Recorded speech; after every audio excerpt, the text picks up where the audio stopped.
Welkom in Marta's atelier. Vandaag zal ik dit taartje schilderen in watervermengbare olieverf. Dit is hetzelfde taartje als wat ik heb uitgewerkt in aquarelpotlood. Dus als het je interesseert, kan je altijd terugkijken naar deze video. Daar heb ik ook wat uitleg gegeven over hoe je dit onderwerp op canvas kan krijgen. Dus laten we beginnen. Ik gebruik nu acrylverf en dat is rauwe omber. En ik heb ook op het palet liggen titaniumwit of titaanwit. En ik gebruik een heel eenvoudig borsteltje. Dus geen dure borstels.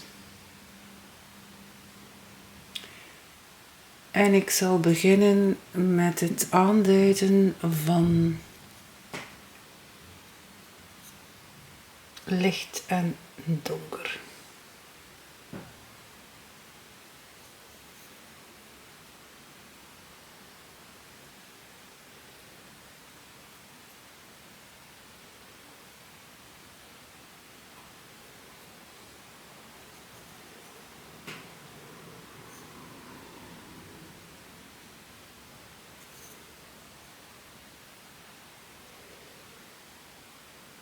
Dus dit zijn hele waterige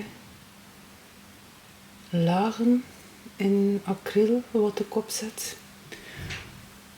Om natuurlijk daarna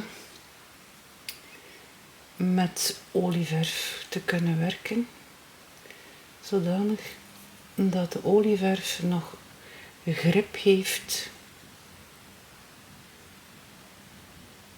op het oppervlak.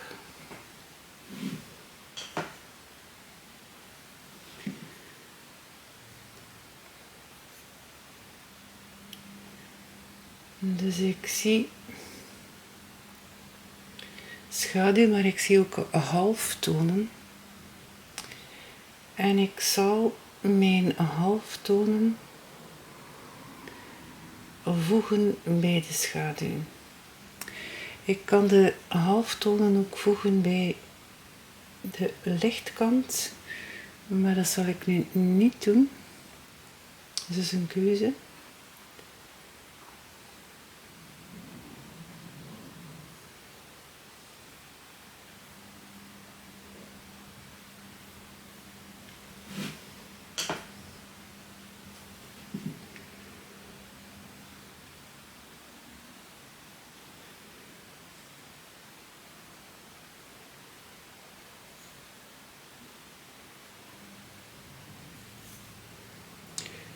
Dus dit zit in de schaduw en dan kan ik dit hier gaan binden met de schaduw op het taartje.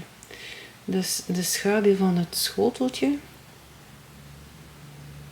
bind ik hier met de schaduw van het taartje.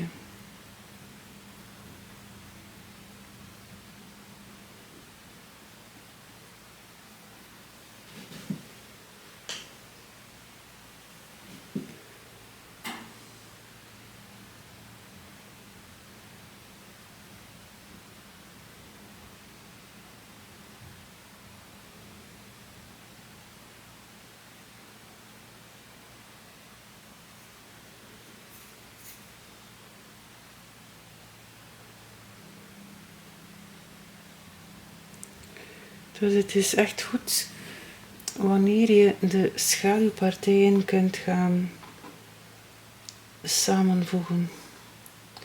Dus niet hier en daar een toefje schaduw, maar het is goed van dus alle schaduwen te gaan binden.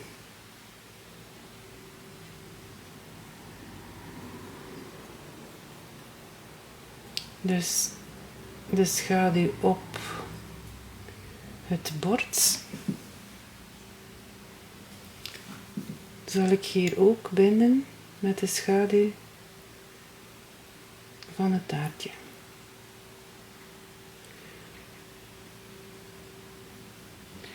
om op die manier tot één geheel te geraken.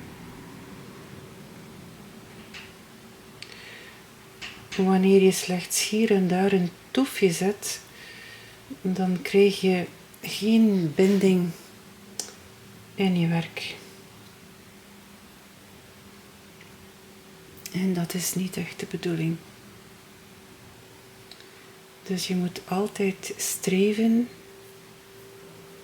naar een binding.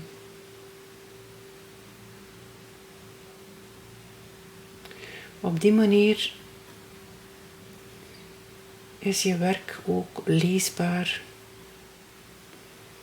voor het publiek.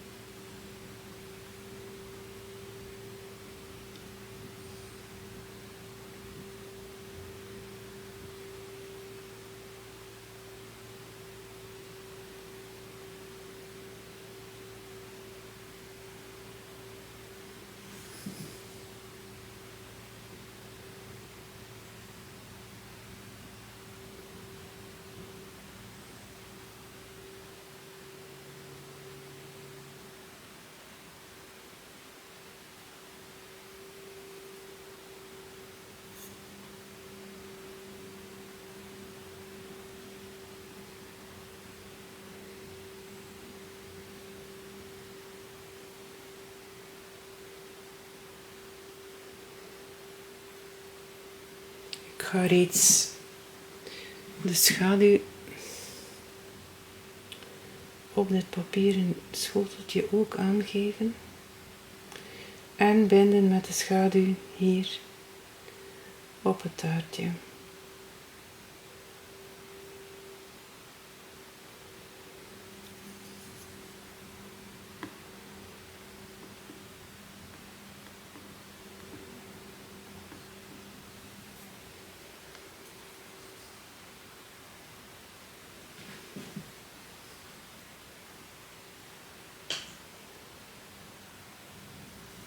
En dan wil ik dit hier ook nog donker, dus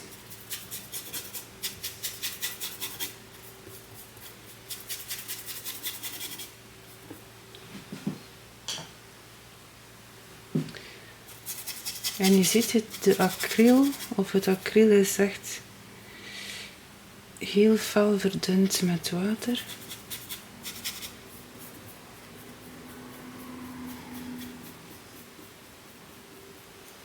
Dus zeker geen dikke lagen acryl opbrengen als je nog met olieverf wil werken op de acrylverf.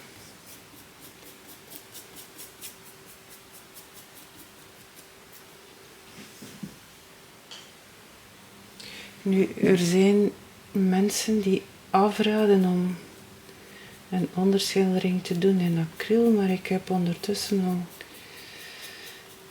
mijn licht opgestoken over kan het nu of kan het nu niet. En blijkbaar zou dat toch wel geen probleem moeten geven.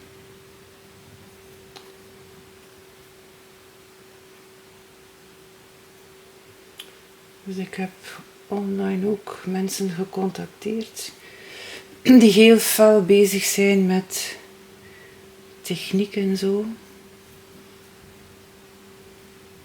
En die hebben mij gezegd van oké, ja, dat eigenlijk kan het wel. Maar een echte olieverfschilder zal waarschijnlijk altijd zijn onderschildering ook in olieverf aanbrengen. Maar ik experimenteer graag, dus ziezo, dit is de onderschildering. Ik laat dit nu eventjes drogen en dan kan ik daar direct met olieverf op werken. Dus dat is het voordeel om met acryl de onderschildering op te zetten.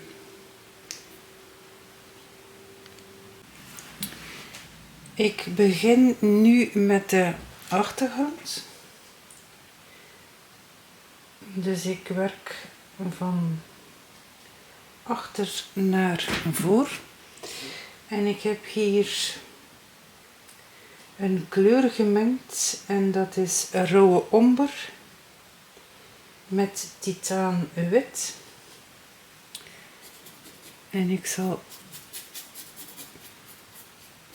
een eerste laag geven hier.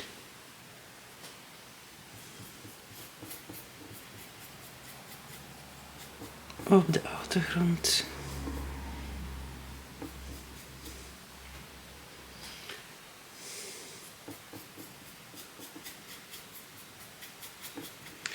En in mijn eerste laag gebruik ik als verdunner gewoon water.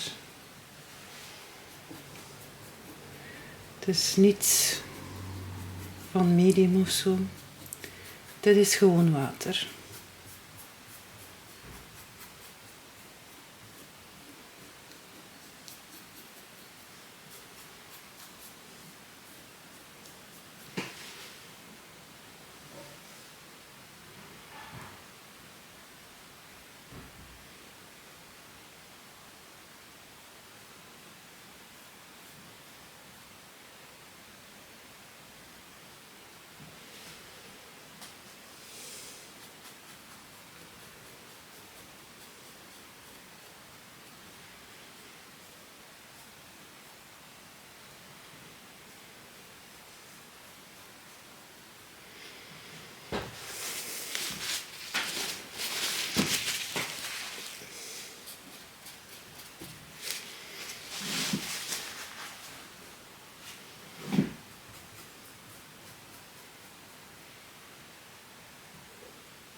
Dit is een hele dunne laag.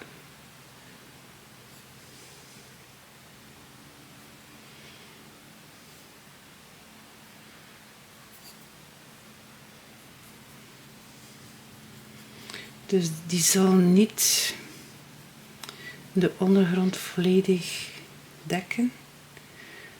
Maar dat is natuurlijk ook niet de bedoeling in de eerste laag.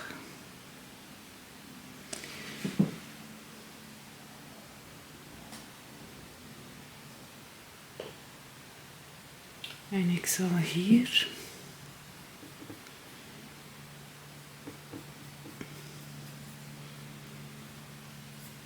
wat licht opzetten. Dus dat ik van licht naar donker kan gaan. Want het licht komt uiteindelijk hierop.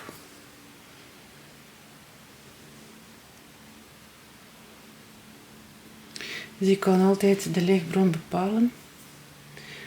Als je ziet waar het licht op het voorwerp schijnt, dan weet je ongeveer waar de lichtbron was.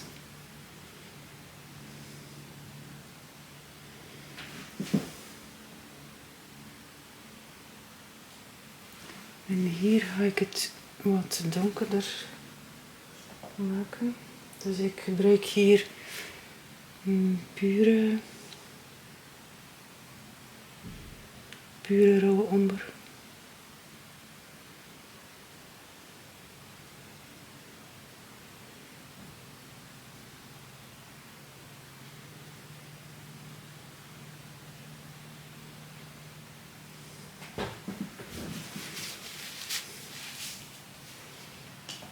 En dan kan ik hier ook nog in dit hoekje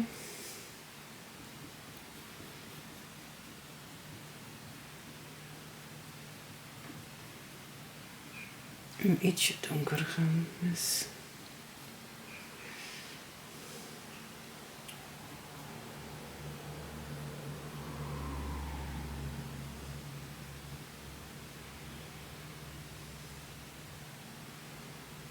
Dus ik zal hier proberen een overgang te verkrijgen van licht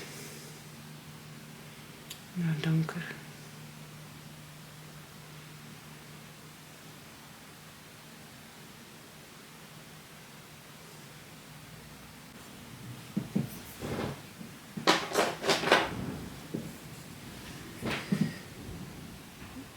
Dit stuk hier zit in de schaduw,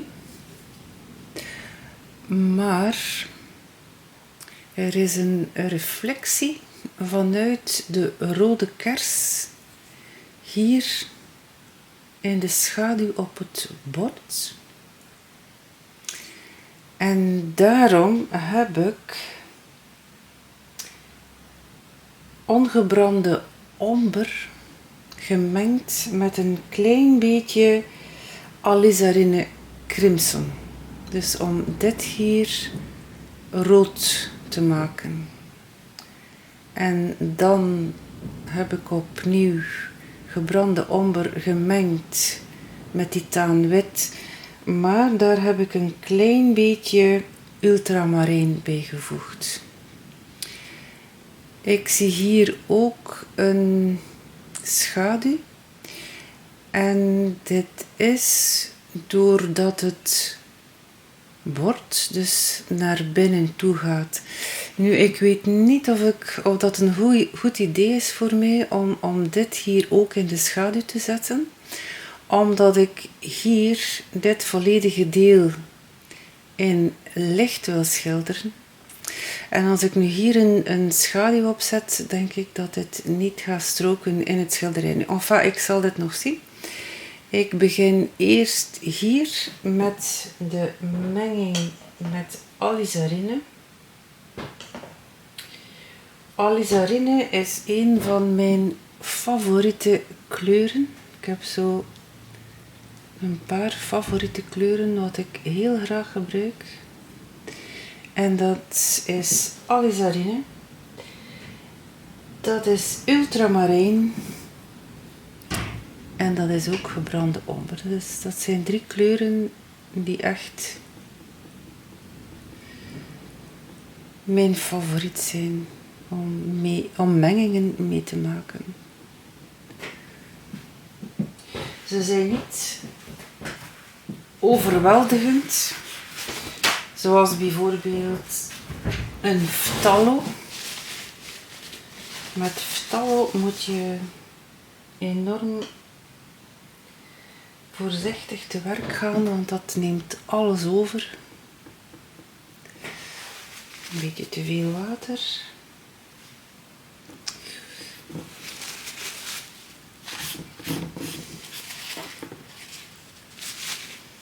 Dus dan gaat dit hier over in een soort grijs. Dus ik zal hier een zachte overgang maken naar dit grijs toe.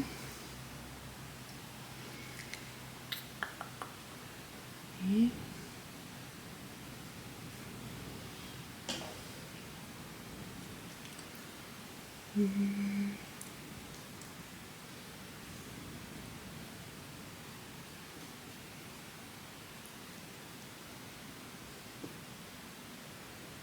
Ik zal hier wat grijs bijmengen. Oké. Het is mij ietsje te rood.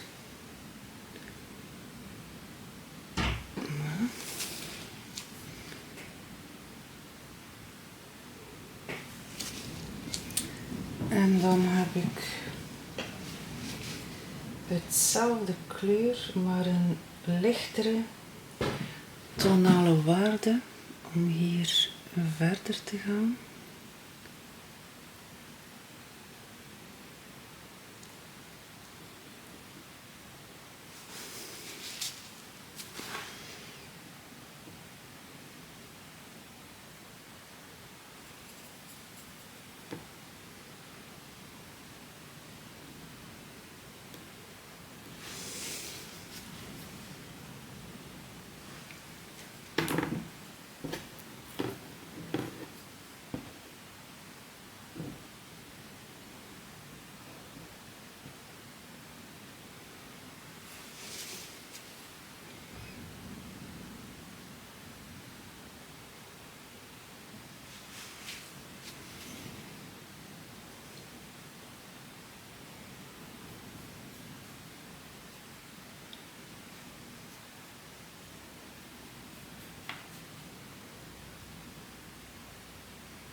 Ik zal dat hier eventjes overschilderen. Ik kan dat dan nog altijd bijtekenen.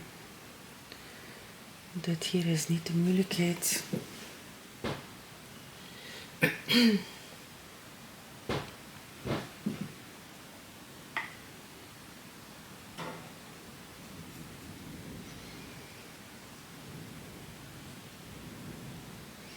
Dit hier zit ook in het licht, dus we gaan dit dan ook licht zetten. Nu, ik kan nog altijd later de tonaliteit naar beneden halen in de volgende laag.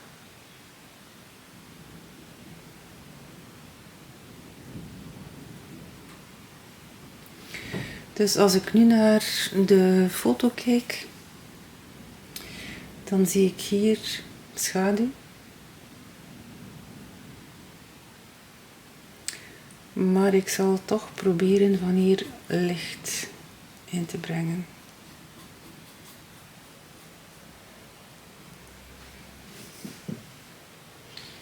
Klopt het niet, dan kan ik nog altijd wat schaduw inschilderen. In een van de volgende lagen.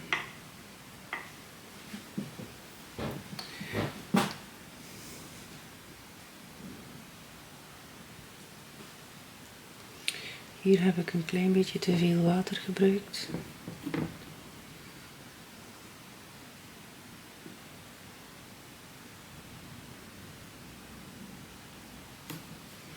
Dat is wel het mooie aan olieverf, dat je echt hele zachte overgangen kunt maken. Met acryl is dat echt wel heel wat moeilijker.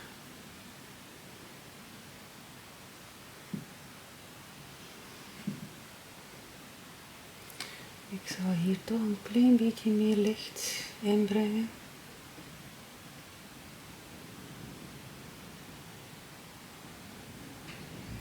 Zodanig dat je het gevoel hebt dat dat wel een geheel vormt. En ik ga dit opnieuw gaan mengen met het rood. Nu heb ik meer het gevoel dat die beweging voortgaat naar hier toe. Dus dat er meer binding is tussen deze kant en deze kant door gewoon hier een klein beetje licht te plaatsen.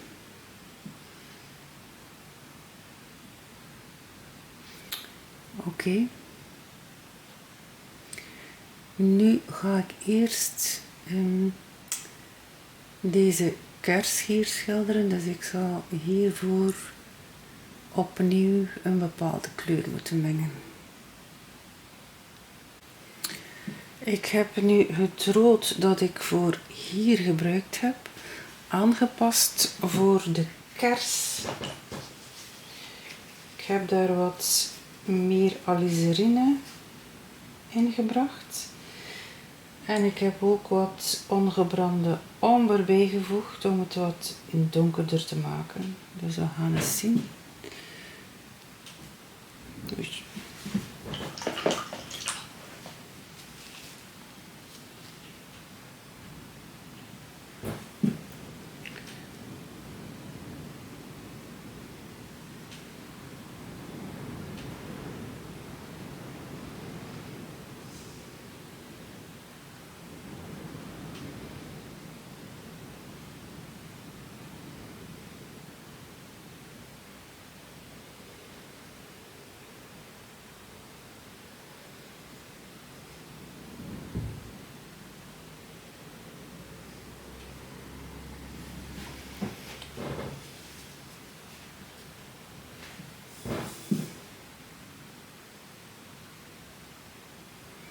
Dus dit is nu zuivere alizarine.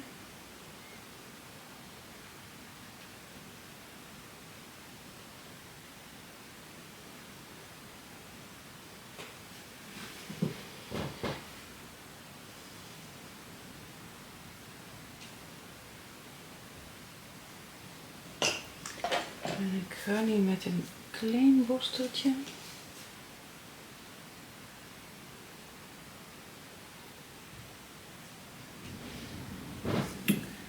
de randen hier wat donkerder zetten.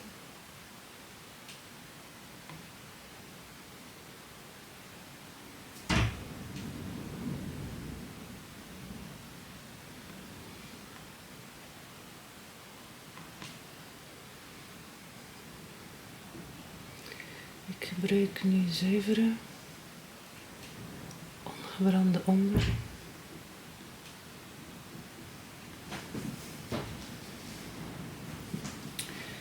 En dan heb ik nog een reflectie hier.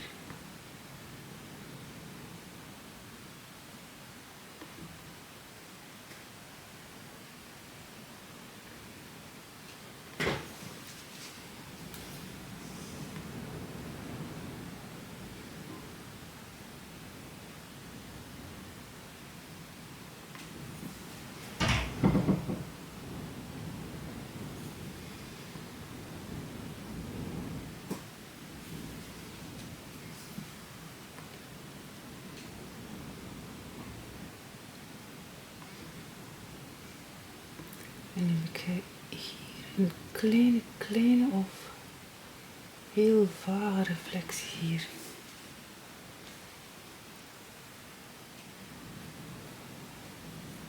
Dus dit is de kers geworden. En nu ga ik voort met hier de slagroom. Ziezo. Ik zal dus met de donkerste partij beginnen. En dat is hier.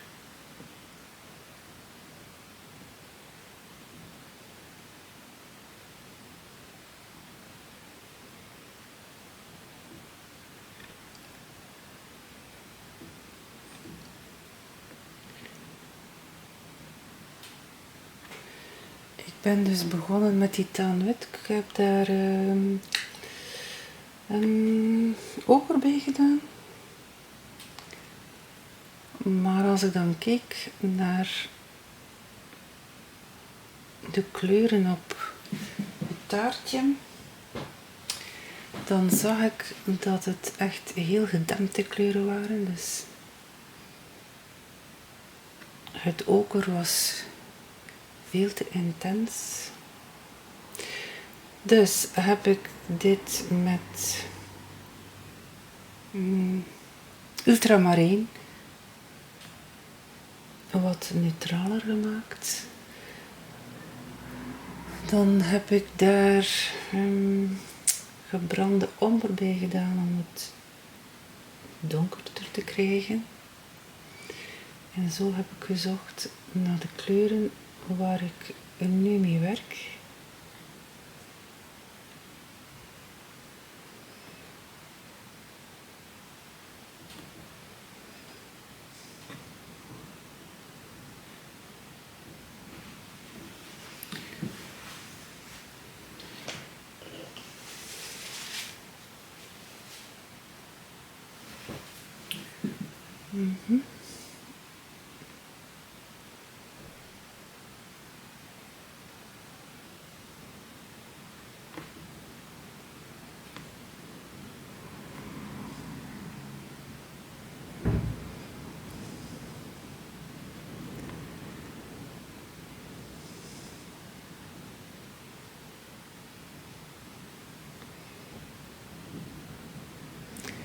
Gelukkig heb ik hier al wat gedefinieerd waar schaduw moet komen en waar licht.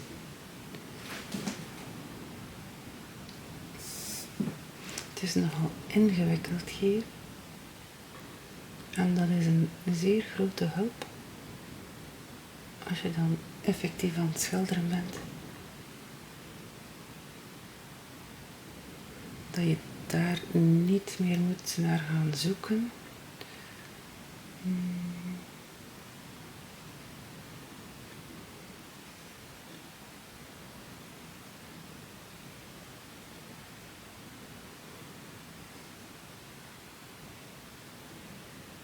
Oké. Ik heb nu ook nog een ander tonaliteit gemengd. We gaan zien.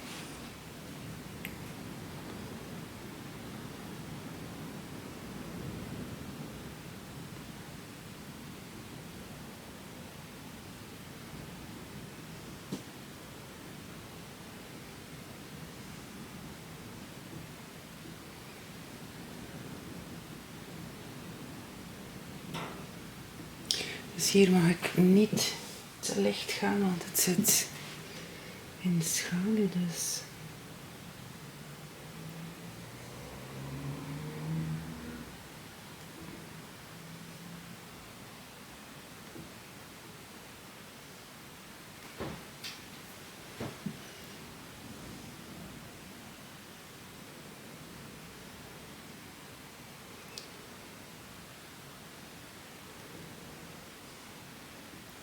Het is ook zo, je zoekt je kleuren en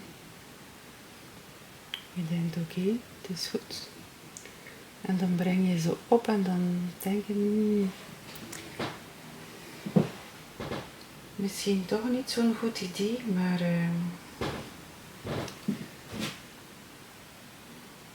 als je dan andere kleuren bijbrengt, dan verandert heel dikwijls het ganse tafereel.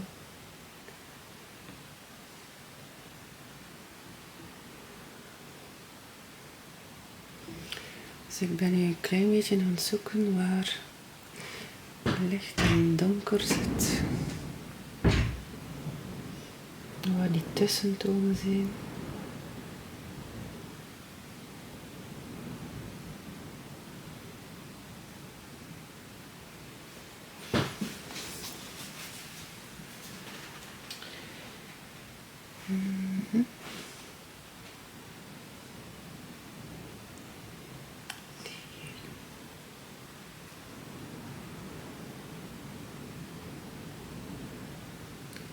Dit is hier tamelijk donker.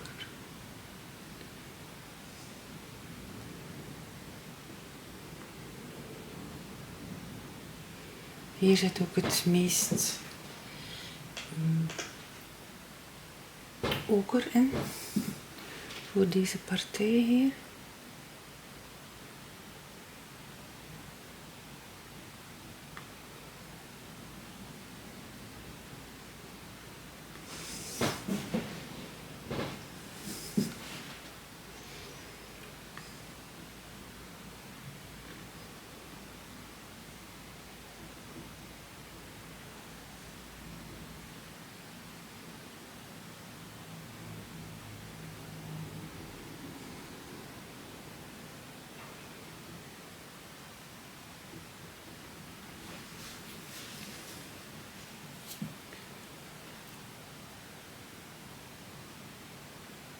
Het is enkel een taartje, maar het is toch een hele klus.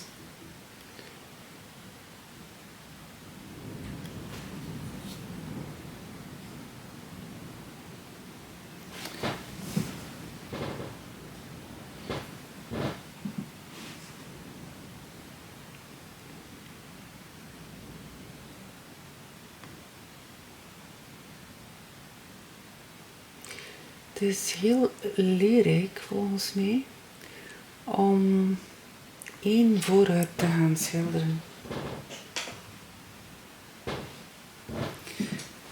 Zeker iets waarvan je denkt, oh, ik ken dat. Ik weet hoe het eruit ziet. En als je dan begint te schilderen, denk je, oeh, het ziet er toch heel wat anders uit dan ik dacht.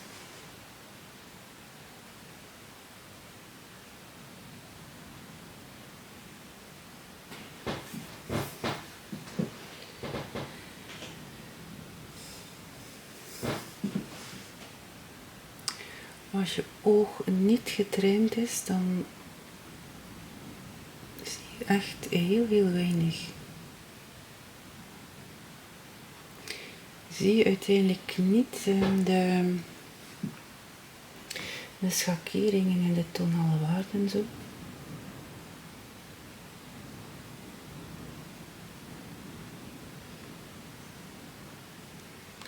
Daar moet je echt je ogen op gaan trainen.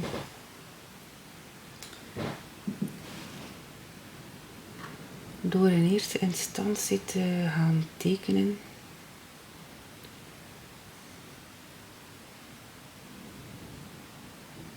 En te gaan tekenen gewoon zwart-wit.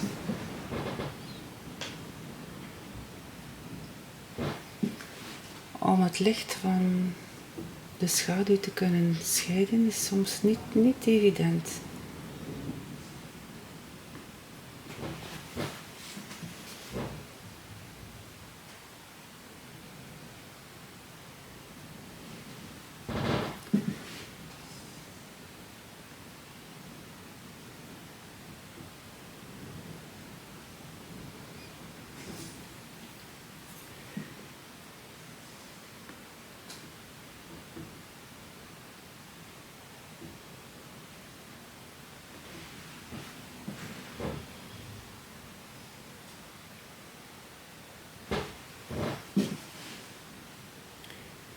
Ik meng dan ook nog onderling. Dus als ik zie iets is te licht of te donker, dan begin ik ook te mengen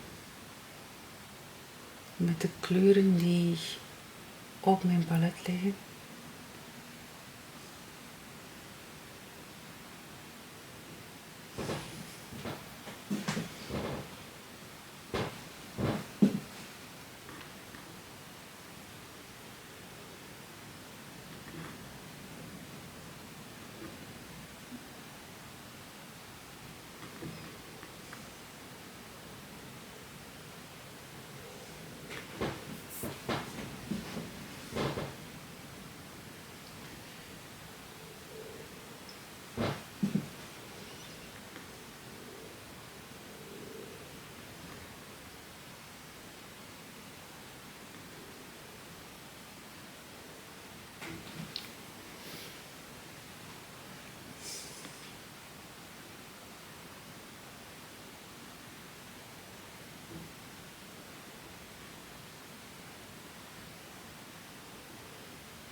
Ik zie dat ik hier en daar iets mijn tekening kwijt ben.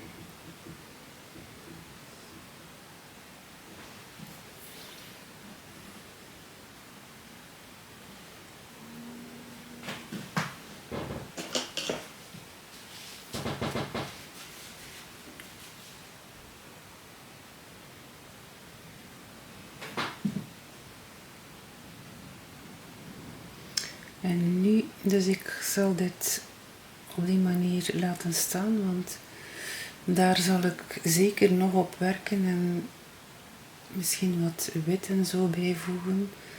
We gaan zien, ik ga nu eerst deze chocolade gaan inschilderen.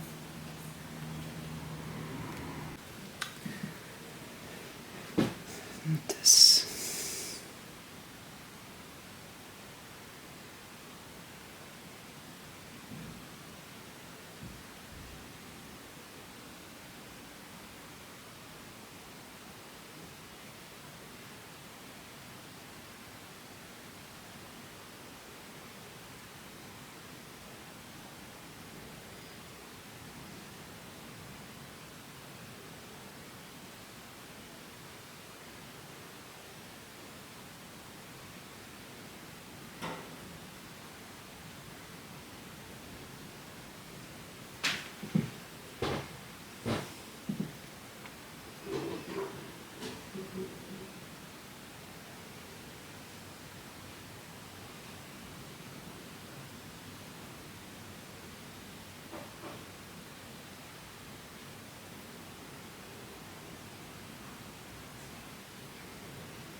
Ik heb de chocolade geschilderd hier met gebrande omber, met ultramarijn, met gele oker en natuurlijk ook titaanwit voor de verschillende tonale waarden.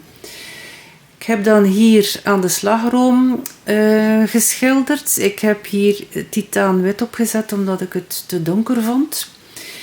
Dan heb ik hier nog dit gedeelte verduidelijkt omdat mijn tekening weg was na een tijdje.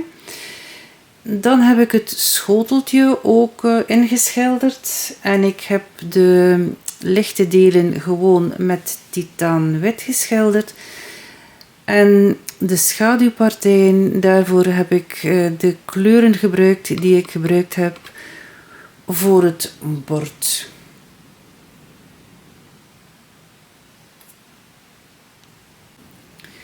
Ik laat dit geheel nu drogen. Als het droog is, dan ga ik het weer herbekijken wat er nog alsnog nodig is. Nu, zeker de achtergrond moet hier nog een laag hebben. En hier en daar ook de chocolade, die moet nog wat verbeterd worden. Dat is zeker. Ziezo, ik hoop dat jullie het interessant vonden. Probeer het ook eens. En tot de volgende video. Dag!